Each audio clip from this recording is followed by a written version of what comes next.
I just unroll a little piece of this and put it over the hole, let it overlap a little bit. I put my knife on here and I'll rip this at a 45-degree angle fairly fast, like that. Now because that's a fairly big hole, I'm just going to put a little X. X marks the spot. Rip that off. Now I'm ready to put mud on there. I'm going to put quickset on there, and some of the quickset's going to go through the holes and it's going to bond that on there, and once the quickset gets hard, that's going to be like a shield straight across that hole.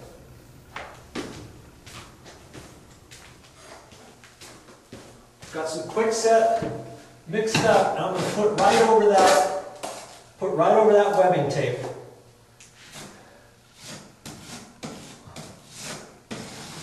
Make sure you put some on the surrounding area beyond the tape. You'll see the webbing tape kind of showing through the mud as you put it on. Don't worry about that on this first little coat, because we're going to put a second coat over this when this dries.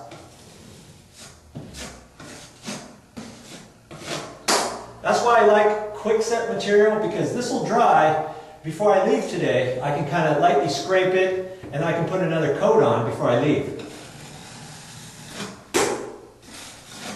Now if I wanted to patch this entire thing in one day, I'd have to do it first thing in the morning. I could use 20-minute quickset. I'm using 90 right now, but I could use 20-minute and put 2 coats on this and put a little layer of finished mud on it all in one day and have this patch done.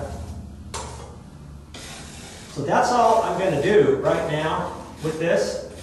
I'm going to let that dry and get back to it.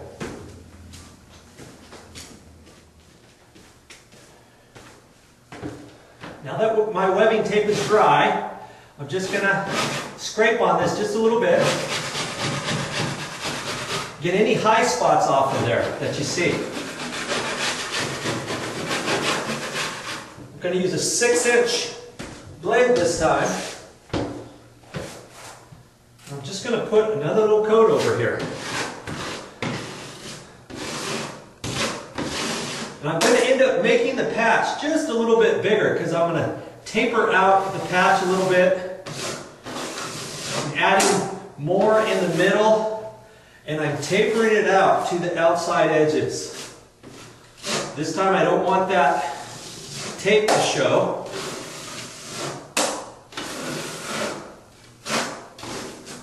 You have to end up making your patch a little bit bigger, because if you just patch and cover this area here, you're going to get a bulge here in the wall before you put your finished mud on here. So what I'm doing is there's actually still going to be a little raise here, but it's going to be a gradual one because it's bigger. It's going to taper more. If I ran my hand across here, I would be able to feel it ever so slightly when I get the next bit on here.